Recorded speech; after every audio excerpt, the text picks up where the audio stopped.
আপনারা দেখছেন একুশে টেলিভিশন।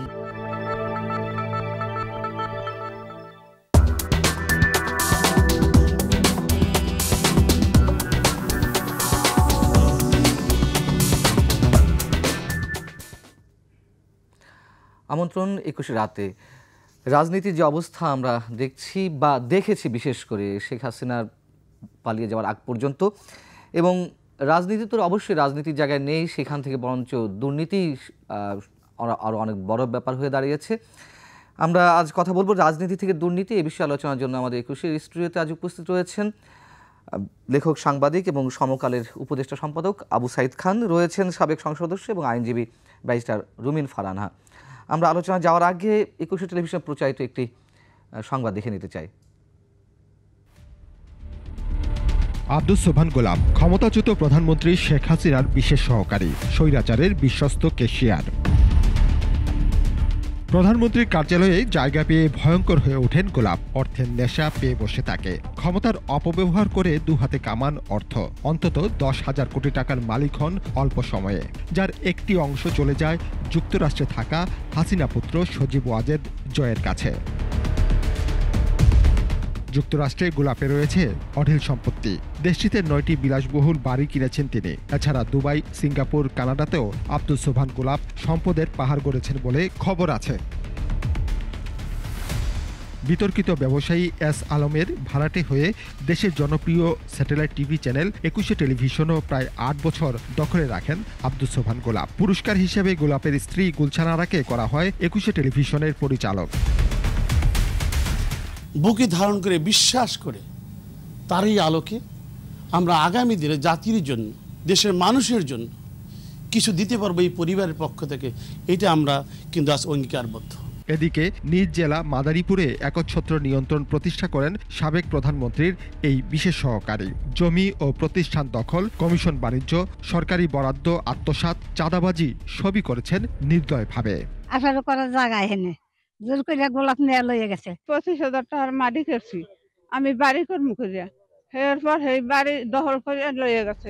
গোলাপের অপকর্মের প্রতিবাদ করা যেত না, হামলা ও মামলার ভয়ে তটস্থ থাকতেন স্থানীয়রা। আমি হাসপাতালে 27.5 জায়গা দিছি।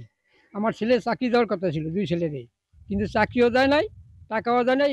প্রধানমন্ত্রী ভয় দেখে আমার জায়গা আর ওদের জায়গা সব নিয়ে গেছে। কাঁচা ধানের ভিতরে বালি ছাড়িয়ে দিয়া ভরিয়া দাওয়াই রাখছে, আমাকে পোলাপা নিয়ে ফিরে আইয়া বাড়ি টেকতারে নাই। আমাকে হসপিটালে জায়গা ছিল 36%, আমাকে জায়গাটা নিয়ে গেছে। কালকিনির উত্তর রমজানপুর ও চর দৌলত খা মৌজায় একের পর এক জমি দখল করেছেন গোলাপ। দখলি জমি ও বসত ভিটায় নিজের ও পরিবারের সদস্যদের নামে গড়েছেন একাধিক প্রতিষ্ঠান। এই গোলাপ মেয়ে আমারে উড়াই দিছে। এই গোলাপ মেয়ে তো কলেজ মিরাজ করছে, এই 2 বছর হয়। এই বাড়িটা আমাদের শুধু আছে, আর ওইদিকে যে জায়গা ছিল আমাদের সব নিয়ে গেছে।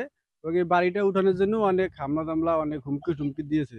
এছাড়া ক্ষমতার দাপটে বিভিন্ন প্রতিষ্ঠানের নাম নিজের নামে নামকরণ করেছেন।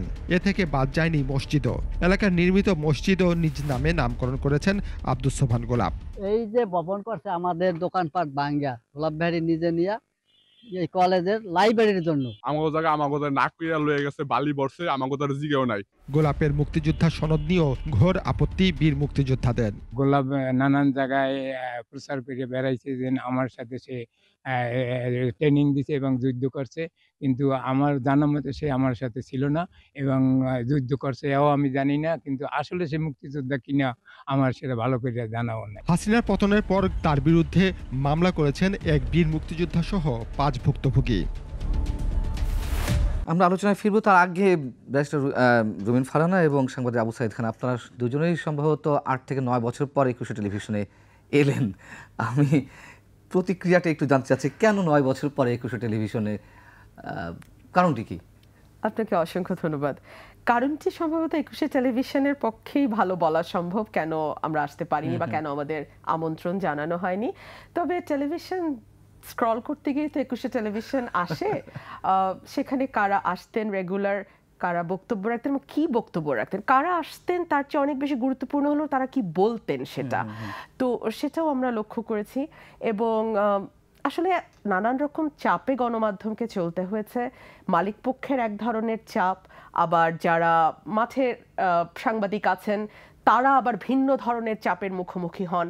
মালিক পক্ষের এক ধরনের থাকে যে আমাদের ব্যবসাটা রাখতে হবে, কারণ আমরা টিকলে এতগুলো কর্মকর্তা কর্মচারী যারা চ্যানেলে চাকরি করছেন তাদের চাকরিটা টিকবে, সুতরাং তাদেরকে খুশি রাখতে হয় ক্ষমতাসীনদের। আবার যারা মাঠে রিপোর্টার আছেন তারা হয়তো একটা রিপোর্ট করে ফেললেন সাহস করে, ডিজিটাল সিকিউরিটি অ্যাক্টের খড়গ নেমে এলো তাদের উপরে। সুতরাং দুপক্ষেরই মানে মালিক পক্ষ এবং যারা চাকরি করছেন মিডিয়াতে দুপক্ষেরই চাপ ছিল, এবং এই চাপের নানানভাবে পিষ্ট হয়ে হয়তো সাইদ ভাই বা আমি বা আমাদের মতন যারা দুই একটা কথা বলে ফেলতাম আমাদের বাদ দেওয়া হয়েছিল বা হতে বাধ্য হয়েছিল। তো আছে নিশ্চয়ই বিভিন্ন জায়গায়, কিন্তু একুশে টেলিভিশনের তো আবার বিশেষ একটি গল্প আছে। আমাদের মূল যে চেয়ারম্যান যার প্রকৃত মালিকানা তাকে তো আটক করা হলো, 9 বছর তিনি বাইরে আসতেই পারেননি। সেটি হবে কেমন? এই যে আব্দুস সামান গোলাপের যে স্টোরিটা আমরা দেখালাম, আমরা ওই বিষয়ে কথা বলবো, তার ভিতরে একটু চুম্বক অংশ আছে যে একুশে টেলিভিশন দখল করে নিয়েছিল এস আলম, তার লাঠিয়াল বাহিনী হিসেবে কাজ করেছে এই আব্দুস সামান গোলাপরা। এটাকে আমি আসলে খুব অস্বাভাবিক কিছু মনে করি না এই কারণেই যে একটা সরকার যখন মেয়াদের পর মেয়াদ থাকে ইলেকশন কারচুপির মাধ্যমে, তাহলে তো তার বেসটা যেটা, তার শক্তির জায়গাটা যেটা, সেটা মানুষ নয়, মানুষের ভোট নয়, কিন্তু তাকে তো কোনো না কোনো শক্তি ব্যবহার করতে হবে ক্ষমতায় থাকতে হলে। তখন যেটা করে একটা আনহোলি নেক্সাস তৈরি হয়। ফর এক্সাম্পল ব্যবসায়ীদের সঙ্গে রাজনীতিবিদদের সঙ্গে আমলা প্রশাসনের, পুলিশ প্রশাসনের, তাদের সঙ্গে আবার আদালত পাড়ার, অর্থাৎ একটি গোষ্ঠীর সঙ্গে আরেকটি গোষ্ঠীর ক্ল্যান, একটার সঙ্গে আরেকটা ইন্টারকানেক্টেড হয়ে পরস্পরের কাছ থেকে অন্যায্য সুবিধা নেয় এবং পরস্পরকে অন্যায্য সুবিধা দিয়ে টিকিয়ে রাখে। ফর এক্সাম্পল গোলাপ সাহেবের কথাই ধরেন, উনি কিন্তু একেবারেই প্রান্তিক পর্যায় থেকে উঠে আসা একজন মানুষ, মানে ওনার বাবা দাদা কেউ জমিদার পুত্র ছিলেন না, কিন্তু উনি 10,000 কোটি টাকার মালিক হয়েছেন। তিনি একরের পর একর জায়গা দখল করেছেন।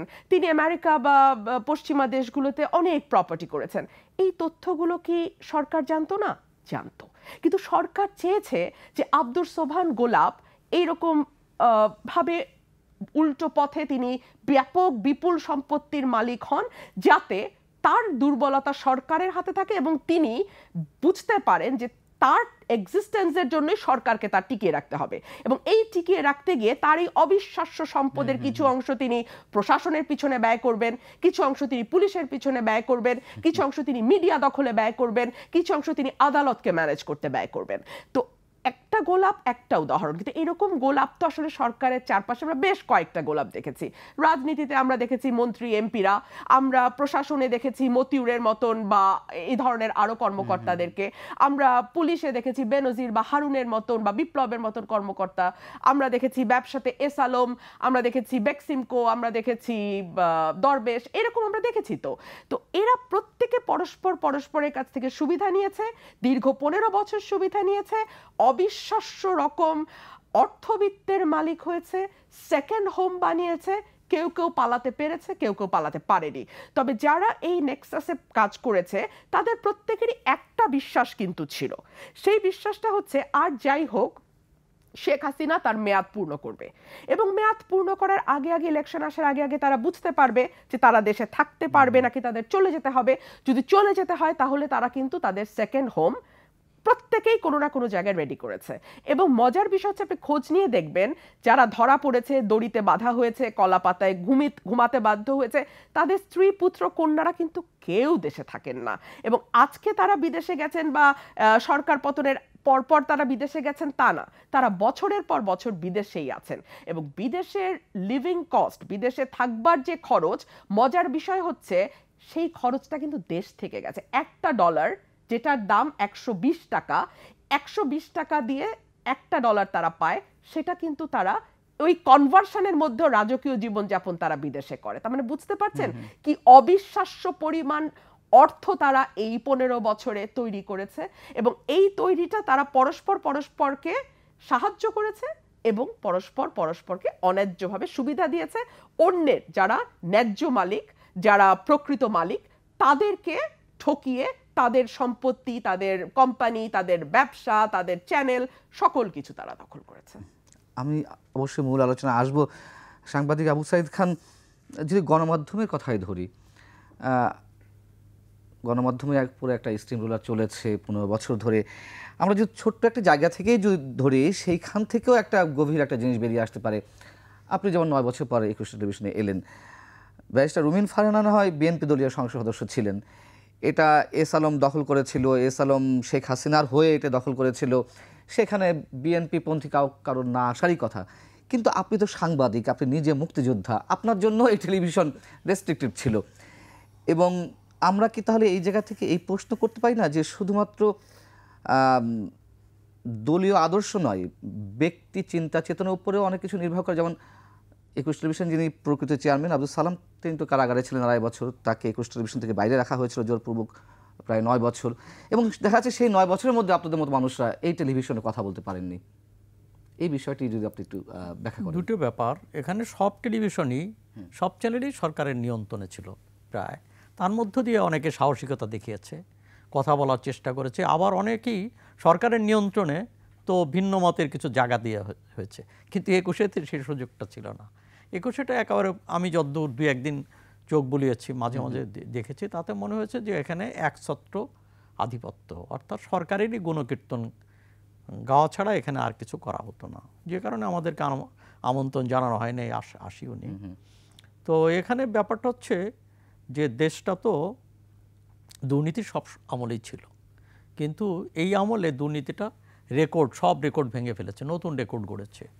তো এখানে রাষ্ট্রীয় তত্ত্বাবধানে এবং রাষ্ট্রীয় পৃষ্ঠপোষকতায় একটা দুর্নীতিবাজ গোষ্ঠী, একটা সুবিধাভোগী গোষ্ঠী তৈরি করা হয়েছে, এবং যারা কোনো জবাবদিহির মধ্যে ছিল না, এবং ধারণা করা হয়েছিল যে এরা বোধহয় এইভাবেই থাকতে পারবেন, কিংবা থাকতে না পারলেও যেহেতু সেকেন্ড হোম ছিল তো সেখানে চলে যাবে, এবং টাকাগুলো বেশিরভাগই পাচার হয়ে গেছে। তো এখানে তো শুধু একুশে টেলিভিশনই দখল করে নেই, এস আলম তো 6টি ব্যাংক তা করায়ত্ত করেছে, এবং সেই ব্যাংকগুলোকেও নিঃশেষ করে দিয়েছে। সেখানে বেআইনিভাবে নিয়ম বহির্ভূতভাবে ঋণ দেওয়া হয়েছে, বিভিন্নভাবে টাকা করা হয়েছে এবং ফেরত দেওয়া হয়নি, এমনকি ঋণও মওকুফ করা হয়েছে। এই সব ঘটনা, কিচ্ছা কাহিনী, এগুলো দেশবাসী শুনতে শুনতে বিরক্ত হয়ে পড়েছেন। তো এই হচ্ছে একটা বাস্তবতা, এমন একটা সুবিধাভোগী গোষ্ঠী তৈরি করা হয়েছে, এবং যারা ক্ষমতার ছত্রছায়া ছিল, এবং প্রধানমন্ত্রীর আশেপাশে কারা ছিল তাদের আমরা চিনি। এই লোকগুলোই তারা দেশটাকে এখানে নিয়ে গেছে এবং একটা ধ্বংসের প্রান্তসীমায় এনে দাঁড় করিয়েছে। এখানে উন্নয়নের নামে এখানে কয়েকটা জায়গা, যে পদ্মা সেতু, কর্ণফুলী টানেল কিংবা এলিভেটেড এক্সপ্রেস, কিন্তু উন্নয়ন মানে তো মানুষের জীবন মানের উন্নয়ন, সেই উন্নয়ন তো এখানে হয়নি, বরং মানুষের জীবন মান আরও খারাপ হয়েছে, দিন দিন খারাপ হতে যাচ্ছে। তো এইগুলো দেখিয়ে তারা এইভাবে লুটপাটকে অব্যাহত রেখেছে। তো এগুলো আমার মনে হয় যে এই ব্যাপারগুলো তারপরেও সাহসিকতার সাথে সরকারের নিয়ন্ত্রণের মুখে অনেক টেলিভিশন, অনেক মিডিয়া, এগুলোকে পত্রপত্রিকা প্রকাশিত হয়েছে, ছিটে ফোটা খবর এসেছে, এবং একটা জনমনে ধারণা তৈরি হয়েছে যে দুর্নীতির দাপটটা কতটা, এবং দুর্নীতি এবং রাজনীতি একাকার হয়ে গেছে। এখানে দুর্নীতিবাজরা রাজনীতিতে ছিল, ব্যবসায় ছিল, এখানে আমলাতন্ত্রের ভিতর ছিল, পুলিশের ছিল, এবং তারা দেদারছে তাদের মতো করে তারা দুর্নীতি করেছে, লুটপাট করেছে, এবং সেগুলো ধরা ছোঁয়ার বাইরে আছে। এমনকি ইনডেমিনিটি, যেমন বঙ্গবন্ধু হত্যার একসময় ইনডেমিনিটি দেওয়া হয়েছিল যে বিচার হবে না, এখানেও দুর্নীতিবাজদের ইনডেমিনিটি ছিল। বিশেষ করে আমরা জানি যে বিদ্যুৎ সেক্টরে, তো সেখানে তো এগুলো চুক্তি করলে যে কোনো সিদ্ধান্ত নিলে সেটা নিয়ে কেউ প্রশ্ন তুলতে পারবে না, প্রশ্ন তুলতে পারবে না, এর অর্থ এক ধরনের দুর্নীতির ইনডেমিনিটি দেওয়া হয়েছিল। তো এই জায়গা থেকে আজকে যেটা আমার মনে হয় এই পরিবর্তনের মুখে দুর্নীতিটা সামনে এসেছে। এখানে সরকার অর্থাৎ প্রধান উপদেষ্টা বলেছেন এ ব্যাপারে শ্বেতপত্র প্রকাশ করা দরকার। আমার মনে হয় এই দুর্নীতির সুস্পষ্ট একটা চিত্র জাতির সামনে জানানোটা এটা খুবই জরুরি, এবং এই সরকারের দায়িত্ব হবে যে দুর্নীতির একটা শ্বেতপত্র প্রকাশ করা। কেননা আমরা যেগুলো বলছি কিংবা বলা হচ্ছে, আমার কাছে মনে হয় এটা আরও ভয়াবহ। তো দুর্নীতির এটা মাত্র কিয়াদ অংশ, এর আরও ব্যাপক বিস্তৃত রয়েছে, কোথায় ছড়িয়ে পড়ছে, কিভাবে দুর্নীতির টাকা কোথায় গেছে, আমাদের ধারণার মধ্যে ছিল যে শেখ হাসিনা রূপপুর পারমাণবিক বিদ্যুৎ কেন্দ্র থেকে $500 মিলিয়ন সরাবে, এটা না, এটা তো ভাবা যায় না। তো আমার কাছে মনে হয় যে এই বিষয়গুলোকে সুস্পষ্ট হয়ে তদন্ত হওয়া দরকার এবং খতিয়ে দেখা দরকার। আমরা চাই না যে শুধুমাত্র দুর্নীতির কিচ্ছা কাহিনী ছড়িয়ে পড়ুক, বাস্তব চিত্র যেটা, তো সেই চিত্রটা কিচ্ছা কাহিনীর চেয়ে কম না আমার ধারণা। অতএব সেইটাকে এটা সুস্পষ্ট একটা শ্বেতপত্র প্রকাশ করা এবং বর্তমান অন্তর্বর্তী সরকার সে উদ্যোগটা তাদের রয়েছে, তো আমার মনে হয় সেটা জাতির সামনে হাজির করা দরকার। এবং দুর্নীতির একটা এমন দাপট বেড়েছে দলের মধ্যে, এমনকি আওয়ামী লীগের মধ্যেও তো এখনও কিছু সৎকর্মী ছিল, কিন্তু দুর্নীতিবাজদের দাপটে তারা কোণঠাসা হয়ে পড়েছে, ছিটকে পড়েছে। আমলাতন্ত্রের মধ্যেও যারা সৎ ছিল, দুর্নীতিবাজদের দাপটে তারা কোণঠাসা ছিল। বাণিজ্যের মধ্যে যারা সৎভাবে কিছু করার চেষ্টা করেছে তারা ব্যর্থ হয়েছে, তারা পারে নাই। তা আমার কাছে এটা মনে হয় দুর্নীতির চিত্রটাকে জাতির সামনে হাজির করাটা এই সময়ের দাবি বলে আমি মনে করি। রুমিন ফারহানা, আমরা মূলত আব্দুস সোহান গোলাপের রিপোর্টটি দেখালাম একটা এক্সাম্পল হিসেবে। মূল বিষয়টি হচ্ছে যে আপনি যেটা বলছেন তার তো পারিবারিকভাবে ওই ধরনের কোনো পরিচয় ছিল না বা জমিদারি পরিবারের সন্তান নয়, কিন্তু আমরা জানি যে আমেরিকাতে তিনি উবার চালাতেন।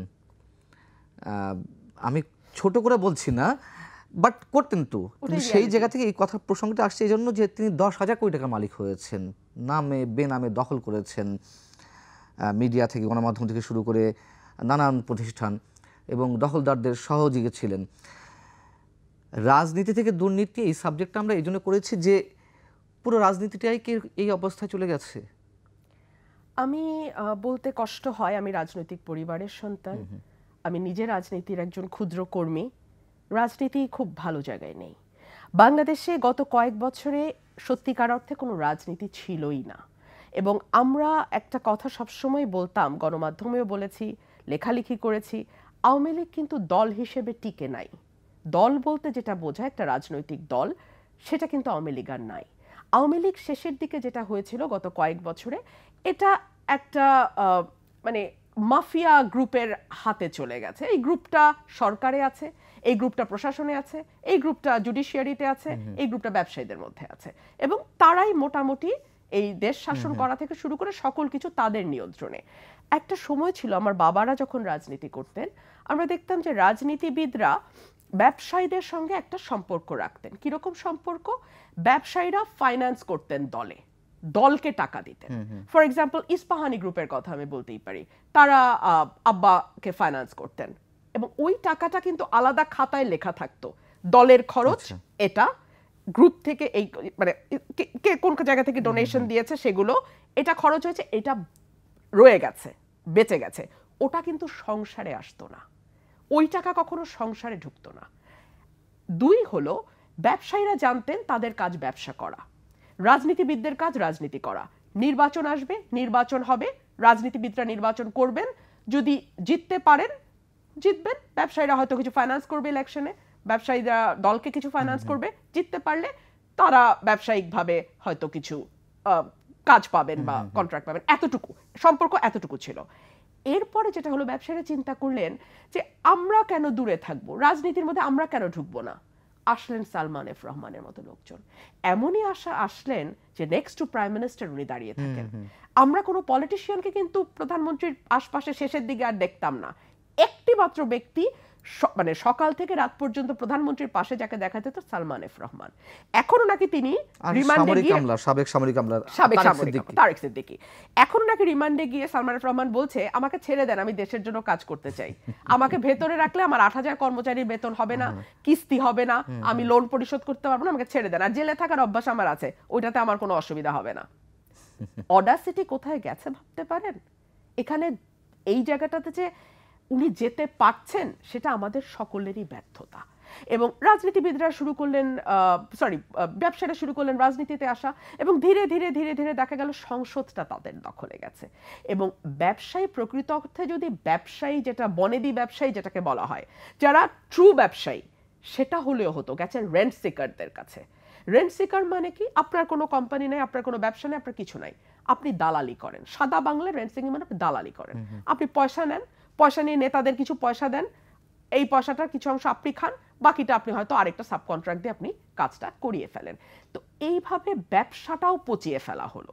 একজন ব্যক্তির হাতে, এস আলমের হাতে 8টা ব্যাংক, এবং ইসলামী ব্যাংকের মতন ব্যাংকগুলো যেগুলো সবচেয়ে শক্তিশালী ব্যাংক ছিল বাংলাদেশে, এখন এমন অবস্থা হয়েছে যে গ্রাহককে তার পয়সা ফিরিয়ে দেওয়ার অবস্থায় ব্যাংক আর নাই। এখন বোধহয় 3 লক্ষ টাকা পার ডে তোলার একটা নতুন 3 লাখ টাকা বেশি তোলা যাবে না।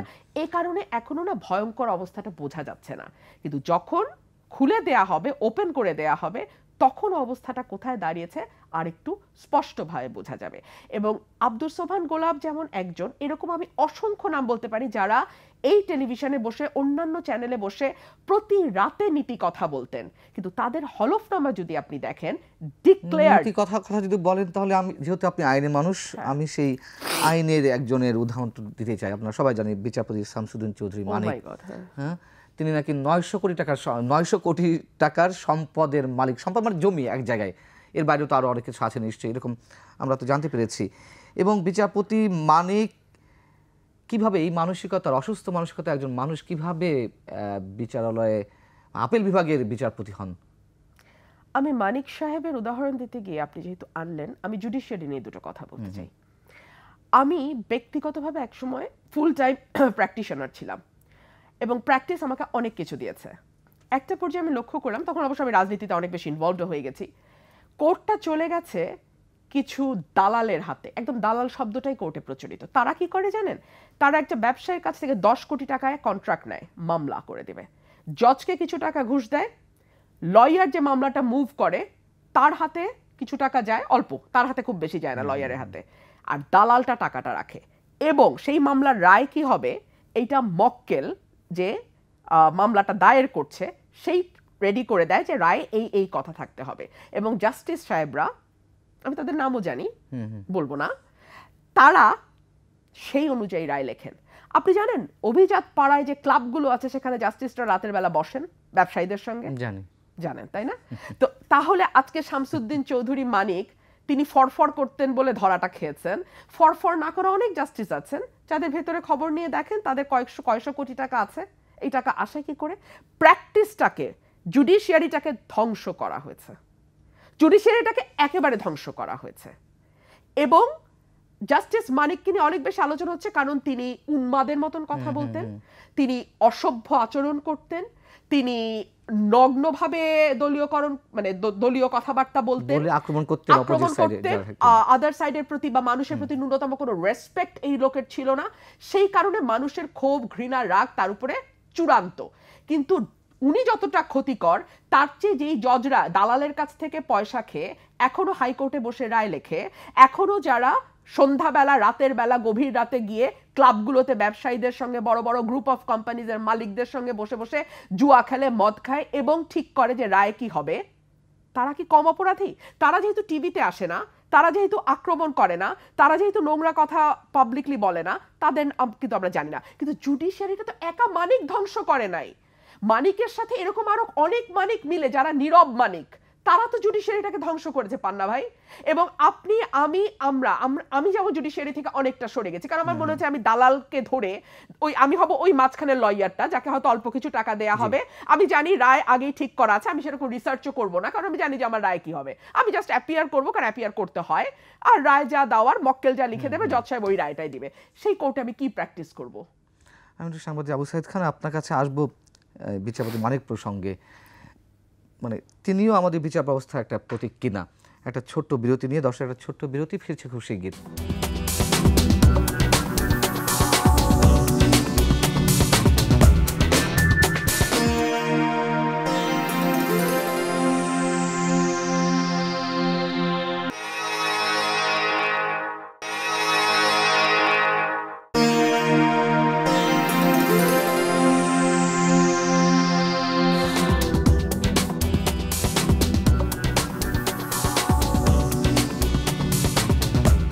আবারও আমন্ত্রণ 21 রাতে।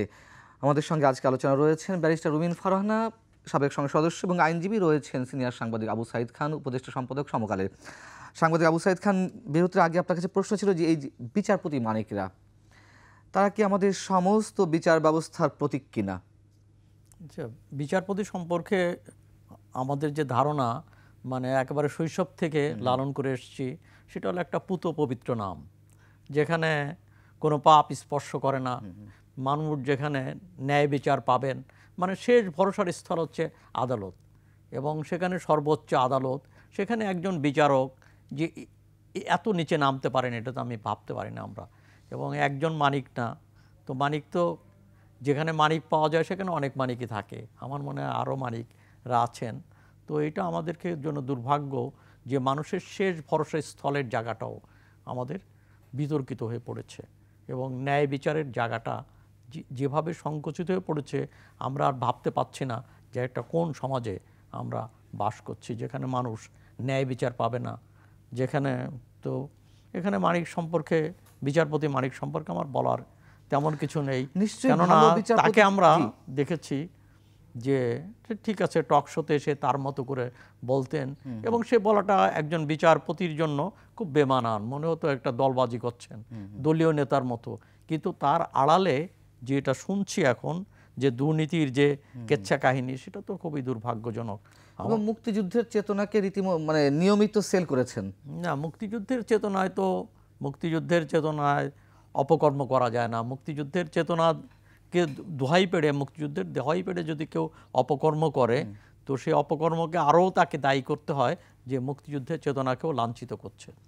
আমি নিজে উল্লেখ করলাম যে তিনি প্রতীক কিনা পুরো বিচার ব্যবস্থার, এই কথা বলতে বাধ্য হচ্ছে। নিশ্চয়ই কেউ না কেউ ভালো আছেন, সবাই তো আর সমান না, আমরা বিশ্বাস করতে চাই সেটা, জি বিশ্বাস করতে চাই। কিন্তু আমরা যদি সর্বশেষ কয়েকজন প্রধান বিচারপতির নাম উল্লেখ করি, আমরা যদি বিচারপতি খায়রুল হকের কথা উল্লেখ করি, সেখানে তিনি তত্ত্বাবধায়ক সরকার ব্যবস্থা উঠিয়ে দেওয়ার মাধ্যমে মূল সমস্যাটা তো তিনিই সৃষ্টি করলেন।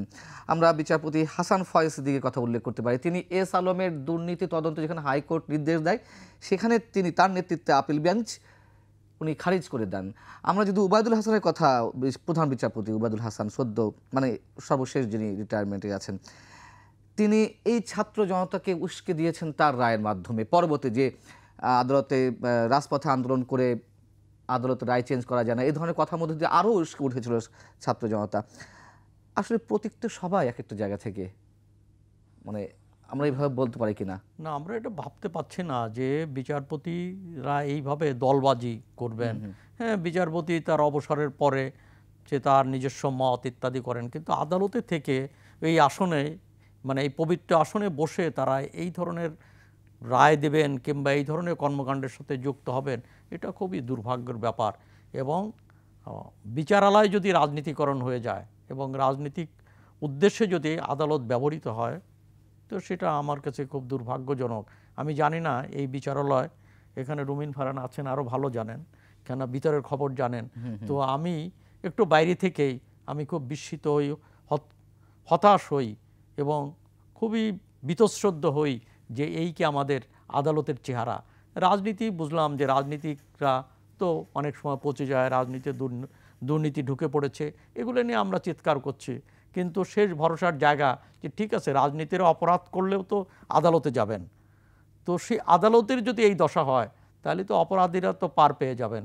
আমি জানি না যে এই যে অপরাধী আমরা যেটা বলছি তদন্ত হোক, আমরা সবসময় বলতাম যে বিচার বিভাগে তদন্ত চাই, মানে সঠিক তদন্ত চাই, এমন একটা ধারণা ছিল। এখন আমরা জানি না এই যে দুর্নীতিবাজ এস আলম কিংবা সালমান এফ রহমান কিংবা অন্যরা যে দুর্নীতি করেছে এই আদালত, এবং যে আদালতে মানিকের মতো বিচারপতি কিংবা অন্যরা যে নামগুলো এসছে তারা যেখানে আছেন সেখানে কি ন্যায় বিচার কতটুকু পাওয়া যাবে, এগুলো ভাবছি। ব্যারিস্টার রুমিন ফারহানা, কি বলবো, মানে আমরা যে বিচারপতিদের নিয়ে আলোচনা করছি, আমাদের কি সব শেষ একেবারে, আমরা কি সে ধরনের মন্তব্য করতে পারি?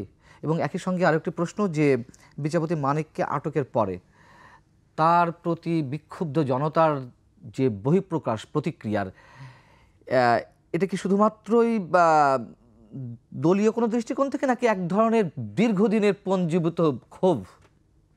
আমাদের 5ই অগস্ট থেকে এখন পর্যন্ত যা হয়েছে তার অনেক কিছু আমরা মনে করি যে আইন অনুযায়ী, নৈতিকতার মানদণ্ড অনুযায়ী ঠিক হয়েছে। আবার অনেক কিছু আমাদের চোখে পড়েছে যেটা মনে হয়েছে এটা এরকম না হলেও হয়তো ভালো হতো। যেমন আমরা দেখছি গণহারে খুনের মামলা দেয়া হচ্ছে। অলরেডি ব্যারিস্টার সারা হোসেন বলছেন এই মামলাগুলো প্রাথমিক পর্যায়েই বাদ পড়ে যাবে, টিকবে না। আচ্ছা দেখুন, গত 15 বছরে যে বিভৎসতা হয়েছে এর মধ্যে যারা শেয়ার বাজার কেলেঙ্কারির সঙ্গে যুক্ত, যারা ব্যাংক লুটের সঙ্গে যুক্ত, যারা টাকা পাচারের সঙ্গে যুক্ত, যারা মিডিয়াকে ভীষণভাবে নোংরাভাবে ব্যবহার করে মিডিয়ার কণ্ঠরোধ করে রেখেছেন, তাদের সকলকে এক কাতার এনে খুনের মামলা দেওয়ার তো দরকার ছিল না। তাদের প্রত্যেকের কি কি অপরাধ আমি আপনি মোটামুটি সকলেই জানি, এবং প্রাথমিক প্রাইমা ফেসি কেস সেইভাবেই হওয়া উচিত ছিল।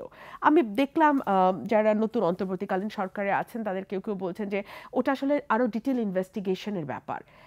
ইনভেস্টিগেশনের ব্যাপার হলো ইনভেস্টিগেশন করতে হবে, তাই না?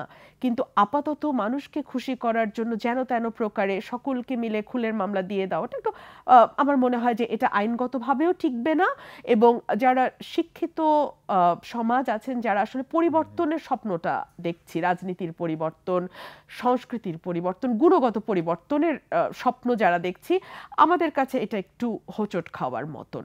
একইভাবে আমরা দেখতে পাচ্ছি যে আদালতে আইনজীবীদের অনেককেই রিপ্রেজেন্ট করতে দেওয়া হচ্ছে না। যেমন আমরা দেখেছি আনিসুল হক যখন আইনমন্ত্রী ছিলেন, আনিসুল হক বা সালমান এফ রহমান জঘন্য মানুষ, কিন্তু 17 বছরে কিন্তু আমরাই তাদেরকে জঘন্য বলেছি। যারা এখন ডিম ছুটছে, কিল দিচ্ছে, তারা কিন্তু কেউ একটা শব্দ উচ্চারণ করার সাহস রাখে নাই। হ্যাঁ, তো সেই আমরাই এখন আবার বলছি যে আইনজীবী নিয়োগটা না একেবারেই তার প্রাথমিক মানবাধিকার। সুতরাং আইনজীবী নিয়োগ দিতে বাধা দেয়া এটা মানবাধিকারের লঙ্ঘন।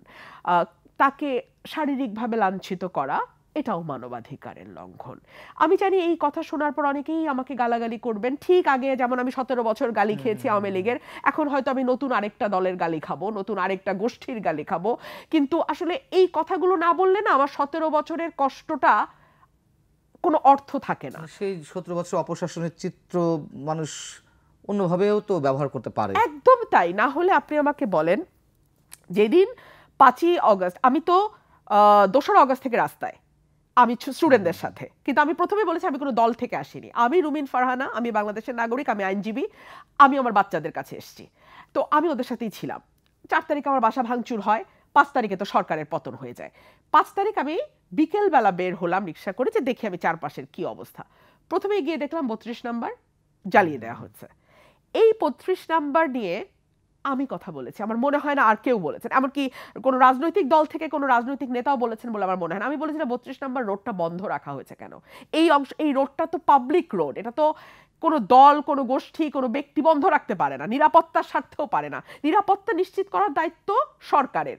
তারা যদি মনে করে এটা আনসেফ, এই রোডটা সেফ না, আক্রান্ত হতে পারে, তারা নিরাপত্তা কর্মী বাড়াক, কিন্তু রোড বন্ধ করে মানুষের চলাচল বাধা দিতে পারে না বলেছিলাম। কিন্তু সেই আমি মনে করি আগুন দেওয়াটা সমাধান না।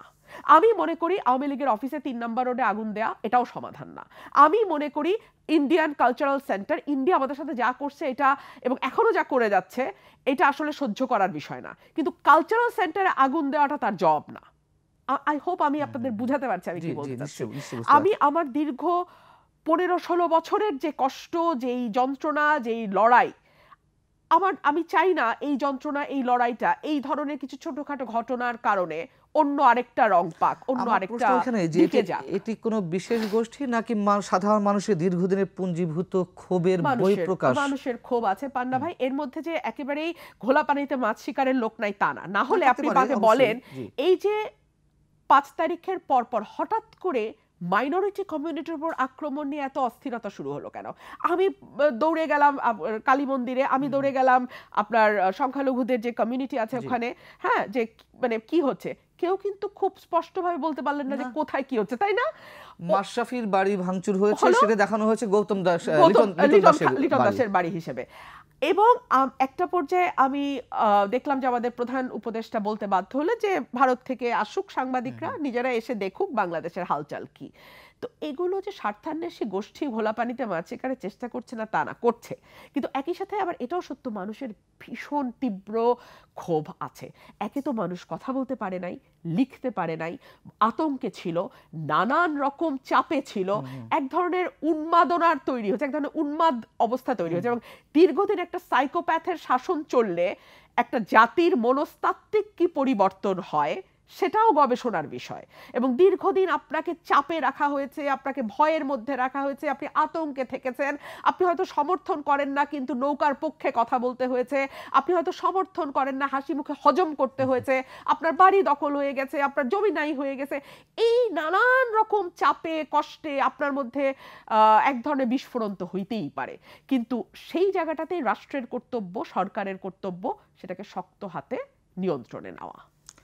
সাংবাদিক আবু সাইদ খান, বিচারপতি তাদের দুর্নীতি দেখছি, ব্যবসায়ীদের দুর্নীতি দেখছি, রাজনীতিবিদদের দুর্নীতি দেখছি, সাংবাদিকদের দুর্নীতি দেখছি, এবং যেন তেন দুর্নীতি নয়, মানে গা শিউরে ওঠা, মানুষের চোখ বের হয়ে যাওয়ার মতন মানে বিস্ময়ে এমন সব দুর্নীতি, এমন সব অপকর্ম, মানে সবাই মিলে কি একটা নেক্সাস তৈরি হয়েছিল, সব অঙ্গনে মানুষ মিলে অপরাধের স্বর্গরাজ্য তৈরি হয়েছিল এই 15 বছর।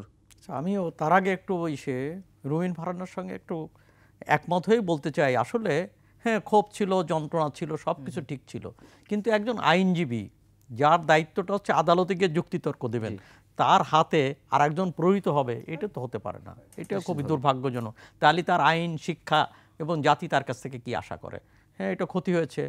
রুমিন ফারহানা 32 নম্বরে, সেটা তো প্রধান উপদেষ্টা নিজেই তার ভাষণে গতকাল বলেছেন, জাতির উদ্দেশ্যে দেওয়া ভাষণে, যে প্রকৃত বিচারে আগে যেন মানুষ তার বিচারের দায়ভার কাঁধে না নেয়। হ্যাঁ, যেমন 32 নম্বর একটা জাদুঘর এবং আমাদের সেখানে মুক্তিযুদ্ধের অনেক স্মারক রয়েছে, সেটা ধ্বংস, এটা খুব কষ্টকর ব্যাপার। আমিও কিন্তু সেই দিনই আমি RTVতে আমার একটা অনুষ্ঠান ছিল, সেখানে আমি প্রতিবাদ করেছি যে এইটা হওয়া উচিত না। তো এই ধরনের যে ধ্বংসাত্মক কাজে যারা মেতে উঠেছে, তো হ্যাঁ সাধারণ মানুষের ক্ষোভ থেকে, যন্ত্রণা থেকে তারা করতে পারে, কিন্তু শিক্ষিত মানুষেরা যারা সমাজে উপরে আছেন তাদের ভিতরে এই ধরনের উন্মাদনা এটা ঠিক না। আর একটা হচ্ছে যে মামলা যারা দিচ্ছেন, তো মামলায় ঠিক আছে, এখানে রাজনীতিবিদ কিংবা এখানে সাংবাদিকদেরকেও মামলা দেওয়া হয়েছে, খুনের মামলা দেওয়া হয়েছে, শিল্পীদেরকে খুনের মামলা দেওয়া হয়েছে, এটার মানেটা কি? এর কোনো অর্থ হয় না, মামলা তো টিকবে না। এমনকি আমি যদি এখানে বলি, খোলামেলা বলতে চাই যে রাশেদ খান মেনন, হাসানুল্লাহ কিনু তারা সরকারে ছিলেন না, হ্যাঁ তাদের বিরুদ্ধে দুর্নীতির অভিযোগ থাকলে, সুস্পষ্ট অভিযোগ থাকলে সেটা আনা উচিত আমি মনে করি। কিংবা তিনি যে তথ্য সন্ত্রাসের কথা বলা হচ্ছে সেগুলো খতিয়ে দেখা উচিত, সেগুলো কিন্তু তারা ক্ষমতায় ছিলেন না, তাদের বিরুদ্ধে হত্যা মামলা দিয়ে এটা একটা হাস্যকর অবস্থা তৈরি হয়েছে, এগুলা থেকে বিরত থাকা উচিত। এবার হলো আপনার পরের প্রশ্ন, যে সবাই মিলে একটা নেক্সাস তৈরি করেছে, অপরাধের স্বর্গরাজ্য তৈরি করা হয়েছে। তো বটেই, আসলে ব্যাপারটা হয় কি যে সবকিছুর রাজা হচ্ছে, কমান্ডে থাকে হলো রাজনীতি, যেখানে রাজনীতি পচে যায় সেখানে সব কিছু, সেই পচনটা কিন্তু সব জায়গায় ছড়িয়ে যায়, সেটা সাংবাদিকতায়, সেটা সংস্কৃতিতে, সেটা আদালতকে পর্যন্ত স্পর্শ করে। অর্থাৎ রাজনীতি ঠিক না হলে কিন্তু কোনো জায়গায় ঠিক হয় না, এবং সব পরিবর্তনের মূলে হচ্ছে রাজনৈতিক পরিবর্তন। এবং যখন একটা সমাজকে এগোয় যায় তখন রাজনীতি ঠিক হলে রাজনীতির নেতৃত্বে সমাজের অগ্রগতিটা হয়।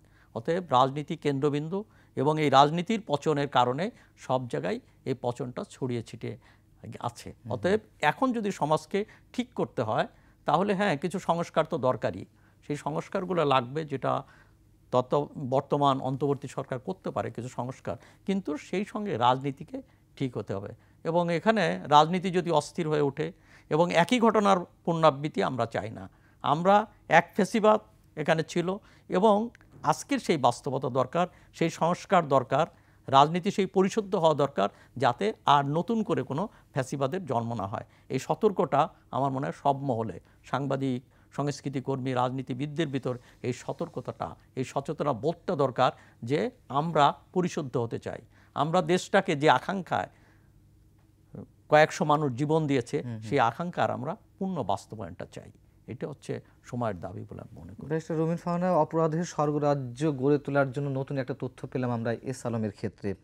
তিনি সিঙ্গাপুরের নাগরিক আমরা জানতাম, কিন্তু তিনি যে বাংলাদেশের নাগরিক তা আমরা জানতাম না। মানে 2022 সালে 10 অক্টোবর তিনি সহ তার পরিবারের সদস্যরা বাংলাদেশি পাসপোর্ট প্রত্যাহার করেছেন, নাগরিকত্ব বাতিল করেছেন। কারণ হচ্ছে যাতে টাকা পাচারের সুবিধা হয় এবং দেশের যে আইনি কাঠামো তার মধ্যে তাকে ফেলা না যায়। এ কি ভয়ঙ্কর তথ্য, আপনার কি মন্তব্য করবেন আপনি? আমি আপনাকে এই প্রসঙ্গে যাওয়ার আগে আরেকটা ঘটনা মনে করায় দিই। আমাদের সাবেক সেনাপ্রধানের কথা নিশ্চয়ই মনে আছে, আজিজ সাহেব। তিনি তার ভাইদের পাসপোর্ট নামে বেনামে তৈরি করেছেন। এক একজনের নাম এক একটা রাখা হয়েছে, নতুন নতুন নাম, পিতামাতার নাম একজনের সাথে আরেকজনের মেলে না, ঠিকানা একজনের সাথে আরেকজনের মেলে না। তো এগুলো কি সরকারের অগোচরে হয়েছে মনে করেন? নিশ্চয়ই না, প্রত্যক্ষ মদদে হয়েছে, তাই না? এস আলমেরটাও তাই। একজন ওই আমি বলেছি না বিভিন্ন সেক্টরে তারা মাফিয়া তৈরি করেছে এবং পরস্পরের কাছ থেকে সুবিধা নিয়েছে, অন্যায্য সুবিধা নিয়েছে, অন্যায় সুবিধা নিয়েছে এবং পরস্পরকে অন্যায় সুবিধা দিয়েছে। আজিজ সাহেব যখন বিজেপিতে ছিলেন তখন তিনি বিরোধীদের ব্যাপারে কি ধরনের মন্তব্য করেছেন? গুলি ডাইরেক্ট করবা, বুকে করবা। বিরোধী দলের আন্দোলন এভাবে তারা দমন করেছে। বেনজির ফর এক্সাম্পল, তার নাকি শত শত কোটি টাকার সম্পত্তি, হাজার হাজার কোটি টাকার সম্পত্তি। তার বেতন বোধহয় হিসাব করে দেখালো সাকুল্যে 2 কোটি টাকা সব মিলিয়ে বছরে, মানে না এত বছরে চাকরি জীবনে সব মিলিয়ে সারা জীবনে এটা হতে পারে 2 কোটি 1 কোটি সামথিং। তার এখন 2000-5000 কোটি টাকার সম্পদ। সরকার কি জানে না? সরকারের অগোচরে হয় বলেন? হয় না।